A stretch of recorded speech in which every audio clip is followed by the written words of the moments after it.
In the summer of 1945, Allied soldiers stood over mountains of captured weapons and set them on fire. Trainloads of rifles, rockets, and blades went into furnaces and the sea. But a handful of items on those lists carried a second order, not just to destroy them, but to make sure no record survived. Number 14 let a soldier see in total darkness, and when the Allies found it, they classified every scrap of paper in the building. Number 3 was something worse. The officers who identified it refused to believe their own laboratory results. These 20 weapons were never supposed to survive the peace. Number 20. In September 1945, across every occupied airfield, barracks, and naval base in Japan, American soldiers collected swords, not souvenir hunting. This was General Order Number 1, and it applied to every officer's blade in the entire country. The Shin Gunto was the standard-issue sword carried by Japanese officers throughout the war, forged in military arsenals that produced machine-made blades by the hundreds of thousands, each one issued alongside a service pistol and a map case. The occupation authorities wanted them gone. What made the order painful was that Japanese officers had carried these swords into every major engagement in the Pacific, and surrendering the blade in front of enlisted men was considered the final humiliation of defeat. Entire racks of them were fed into smelters at collection depots outside Tokyo and Osaka. Some American officers intervened to save individual examples, but the official position was that every sword was a military weapon, and every military weapon was to be destroyed. By the end of the occupation, more than 100,000 Shin Gunto had been melted down or buried, and the records of individual confiscations were never centralized. Number 19. The weapon that went into the fire in the greatest numbers was the Arisaka Type 99, the standard bolt-action rifle of the Imperial Japanese Army from 1939 onward. Factories at the Nagoya, Kokura, and Toyokogyo arsenals manufactured roughly 3.5 million of them during the war. Japanese soldiers carried the Type 99 into the fighting on Iwo Jima, Okinawa, the Philippines, and across mainland Asia. When the surrender came, SCAP, the Supreme Commander for the Allied powers, issued directives requiring that every military firearm in the country be collected, cataloged, and destroyed. Entire harbors were used as dumping grounds. Rifles were loaded onto barges and sunk in Tokyo Bay by the thousands. Others were cut apart with torches or crushed under bulldozer treads at collection points across Honshu and Kyushu. A small number were released to American soldiers as souvenirs, but the vast majority were treated as scrap steel. Late war examples showed declining quality as materials ran short, with substitute wood stocks replacing the precision of earlier production. The scale was staggering even by the standards of a war that had consumed 60 million lives. Number 18. The Goliath looked like a toy. It was a tracked vehicle roughly the size of a child's wagon, powered first by an electric motor and later by a small gasoline engine, and it carried 60 to 100 kilograms of explosive in its hull. Borgward and other German contractors built them at a cost of roughly 3,000 Reichsmarks for the electric version and about 1,000 for the cheaper gasoline variant. A German soldier operated it from behind cover using a thin wire that trailed from the rear of the machine. The idea was to drive it under a tank or into a bunker and detonate it. More than 7,000 Goliaths were built between 1942 and 1945. In practice, the wire was fragile, the vehicle was slow, and infantrymen who spotted one could usually stop it with rifle fire. But on the Eastern Front and during the Normandy landings, there were engagements where a single Goliath reached its target and turned an armored position into burning wreckage. Allied forces captured stockpiles intact, and the standing order was destruction. Most were detonated in place or scrapped during the occupation. Number 17. Japan produced only one submachine gun in meaningful numbers during the entire war, and that was the Type 100. It entered service around 1942. Chambered in 8mm Nambu, with a curved 30-round magazine and a cyclic rate of fire around 450 rounds per minute, slower than almost every Allied equivalent.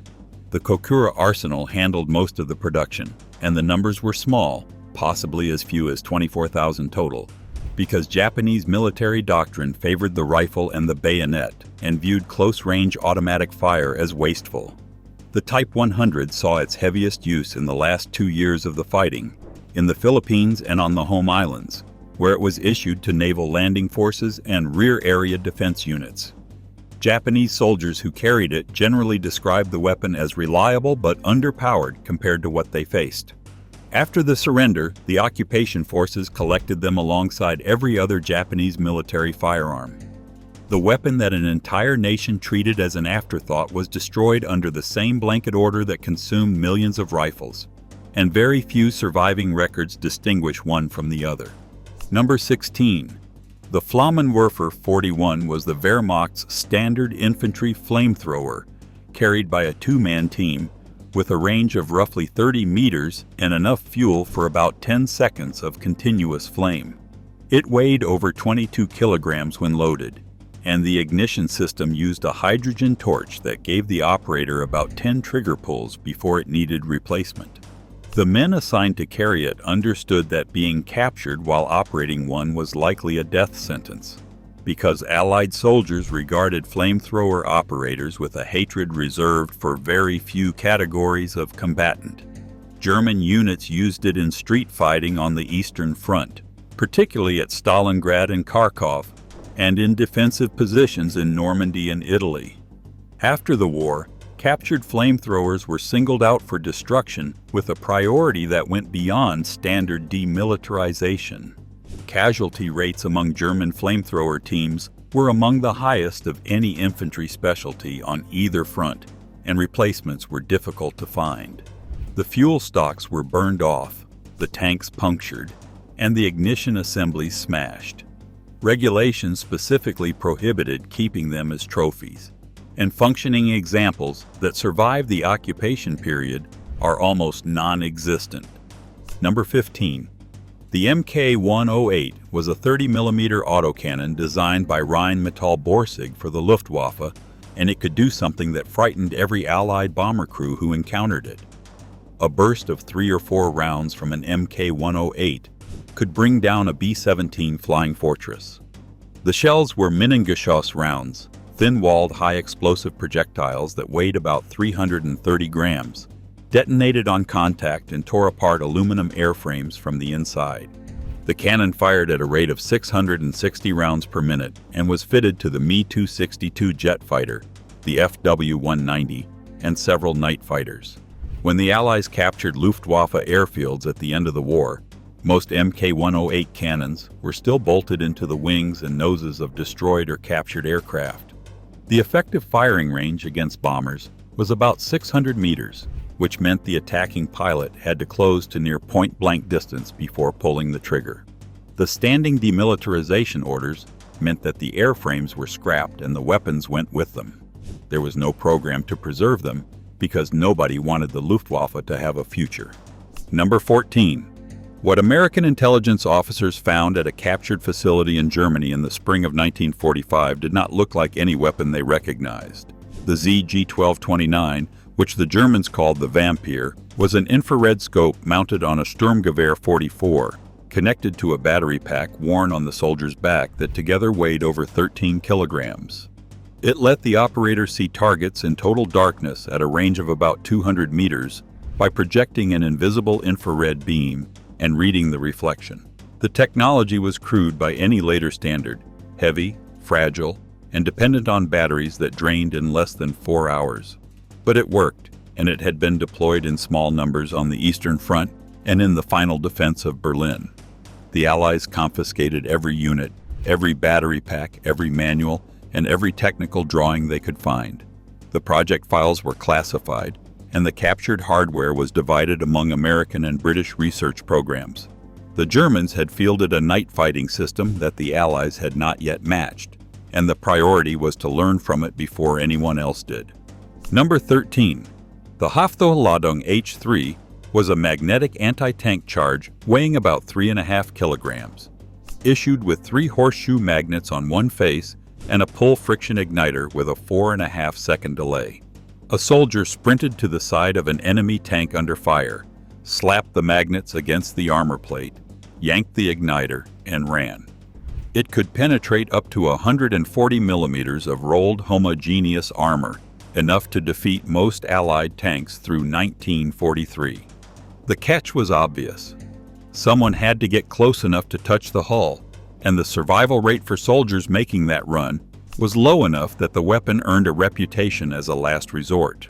The concept worried tank designers enough that the Germans themselves began coating their own Panther and Tiger tanks with Zimmerit, an anti-magnetic paste, out of fear that the Allies might develop something similar. On the Eastern Front, close quarters fighting against Soviet armor was frequent enough that the Haftholladung was issued in the thousands. After the war, captured stocks were destroyed during routine demilitarization. The Allies considered the weapon effective in concept but suicidal in practice, and none of them adopted it. Number 12. In 1942, the United States government manufactured roughly 1 million single-shot pistols at a cost of about $2.10 each at the Guide Lamp Division of General Motors in Anderson, Indiana. Each one took approximately 11 seconds to assemble. They were called the FP-45 Liberator, and the idea was to drop them by air into occupied Europe so that resistance fighters could use them at close range to kill an enemy soldier and take his rifle.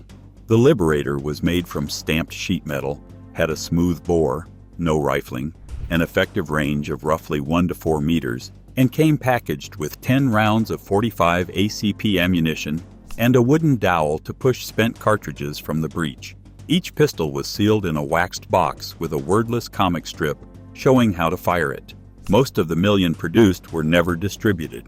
The entire production run was completed in roughly 11 weeks. The Joint Chiefs scaled the operation back, surviving stocks were ordered destroyed, and distribution records were classified. For decades afterward, the Liberator existed as something between a rumor and a footnote. Number 11. The Glasmine 43 was a German anti-personnel mine with a body made almost entirely of glass. It used a chemical fuse and contained about 200 grams of explosive, enough to destroy a foot or a leg. The reason for the glass body was simple and terrifying. Metal detectors could not find it. Allied engineers sweeping a road or a beach could pass their equipment directly over a glass mine and hear nothing. The mines were laid in large numbers on the Eastern Front in Italy and across northern France during the German retreat from Normandy, often mixed with conventional metal-cased mines to slow clearance. Removing them after the war was a long and deadly process that cost the lives of prisoners of war and conscripted laborers in the thousands. Many were never found. They sat in fields and forests for decades, their glass housings slowly degrading in the soil, and some detonated years after the last shot of the war had been fired.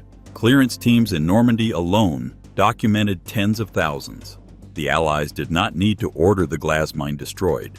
The problem was that they could not find them all to destroy them. Number 10. The Panzerfaust was the weapon that made every Allied tank crew nervous, because any German soldier could carry one and a single hit could kill a tank. It was a preloaded, disposable anti-tank rocket with a shape-charged warhead, produced in several variants of increasing range, the Panzerfaust 30, the 60, and the 100, named for their effective range in meters. The largest warhead could penetrate over 200 millimeters of armor. Germany produced more than 6 million during the war, each one costing a fraction of what a single enemy tank was worth. A 15-year-old conscript with 2 minutes of instruction could fire one.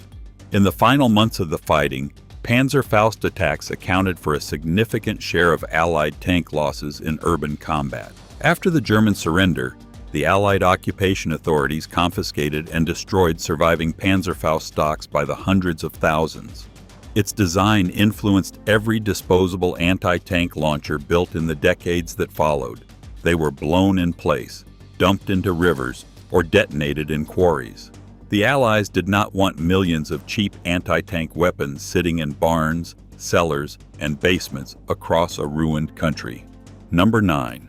The Carl Gerät was a siege mortar so large that it had to be transported on a special railway car and assembled at the firing position by a dedicated crew using a mobile crane.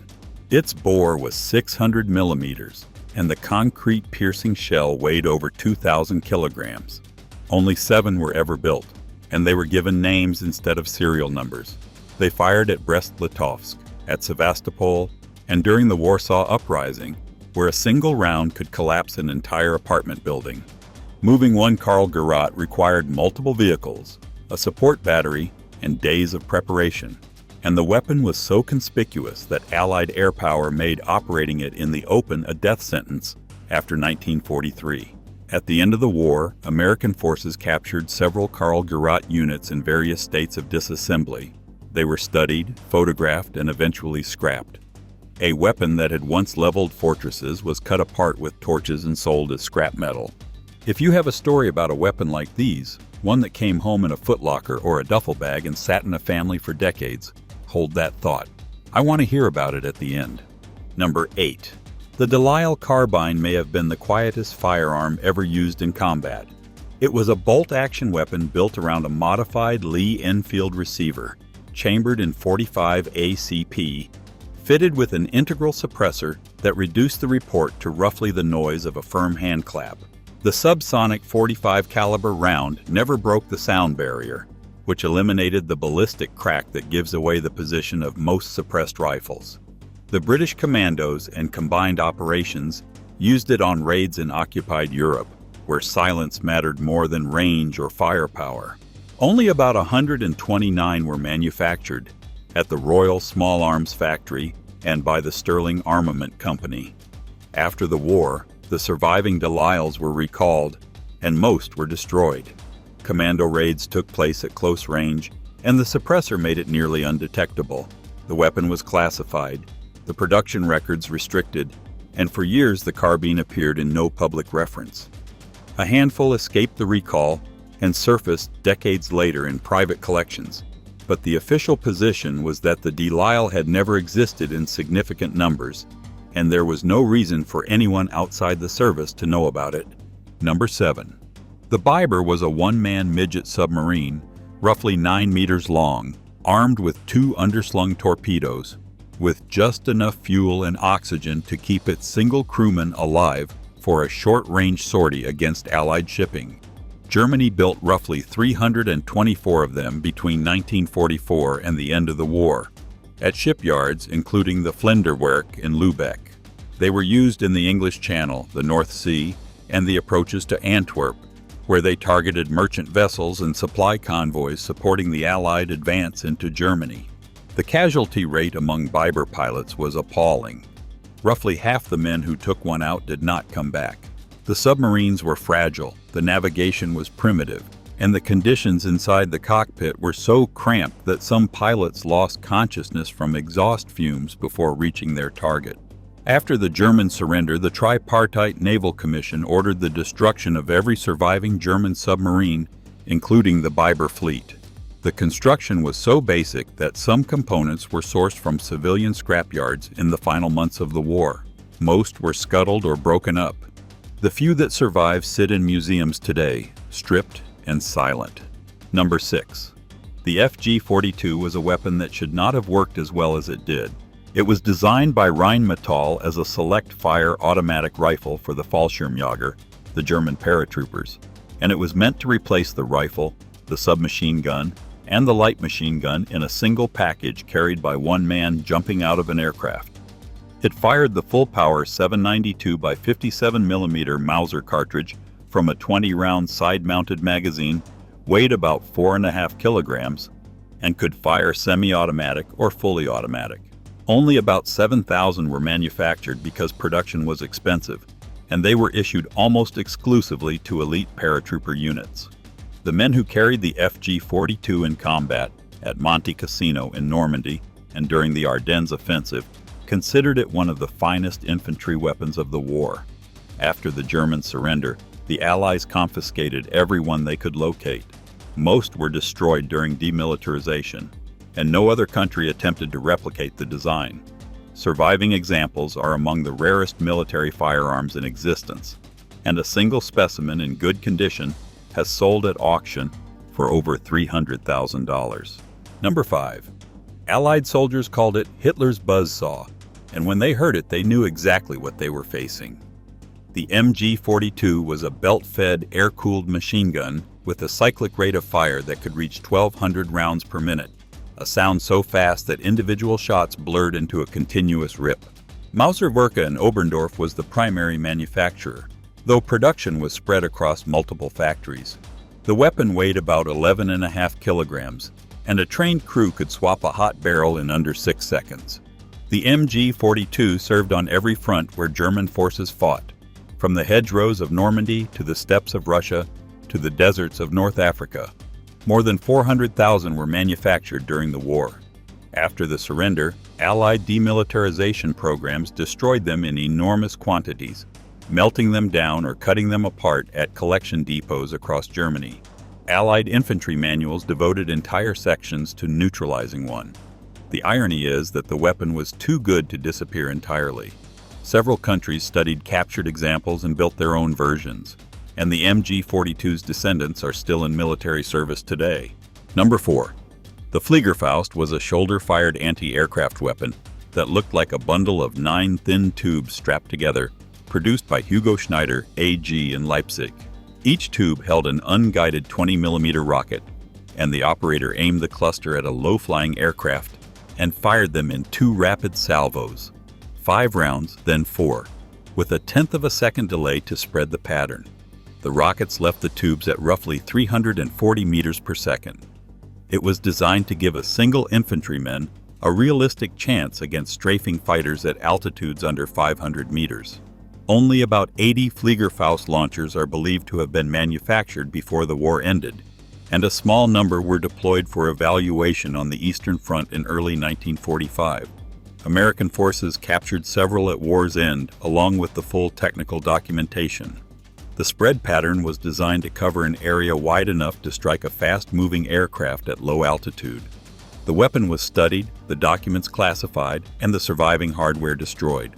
The concept of a man-portable anti-aircraft rocket was considered important enough that the captured technology fed directly into post-war American and Soviet research programs. Number 3.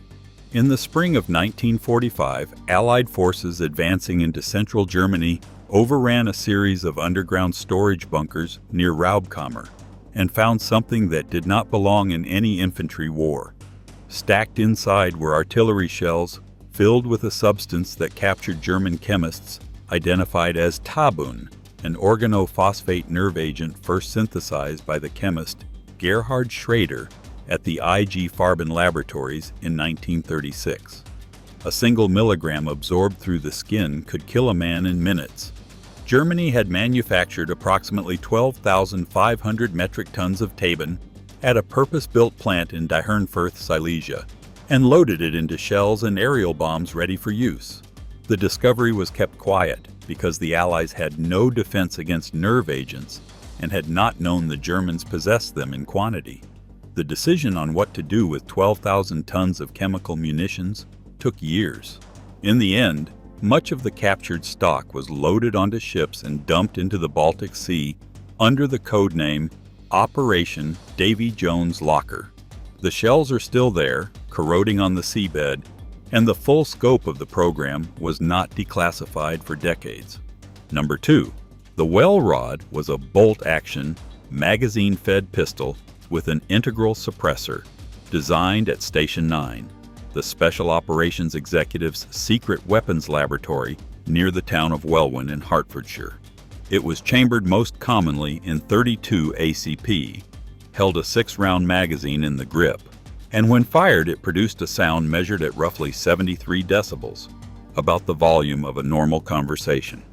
A Wellrod operator could fire the weapon in a crowded room, and the people 2 meters away might not recognize the sound as a gunshot. It was issued to SOE agents, resistance fighters in occupied France, Norway, and the Low Countries, and commando units operating behind enemy lines. Production numbers were never formally published, and the weapon carried no serial number and no manufacturer's markings. A 9mm version was also produced for operations on the continent. After the war, the surviving Wellrods were recalled and most were destroyed. The operational files were classified, and the weapon's existence was not publicly acknowledged for years.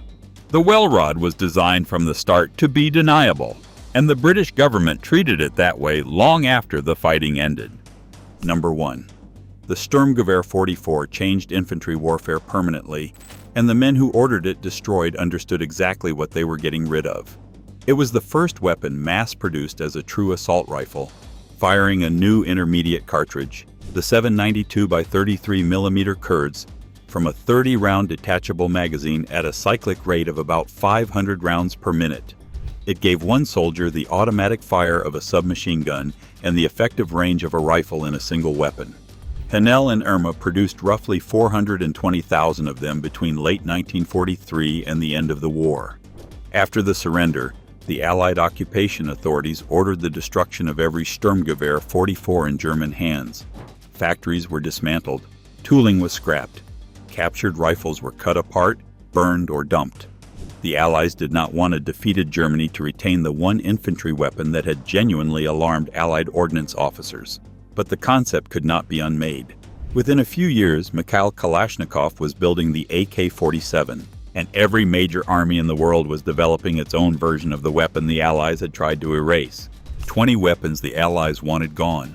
Some were too dangerous to keep, some were too embarrassing to acknowledge, and some carried a kind of dark engineering that the winning side preferred to study in private and never mention in public. The bonfires and the furnaces and the barges sunk in harbor did their work, but not completely. A few of these weapons survived in private hands, in forgotten armories, and in museum basements where they sat for decades without labels or explanations. If one of these names means something to your family, if your grandfather brought something home and never explained what it was, tell that story in the comments, because the records the Allies tried to erase are the ones that only the people who were there can fill in. And if you have been watching this long, you are the reason this channel can keep telling these stories. Subscribe, and the next video is already on screen.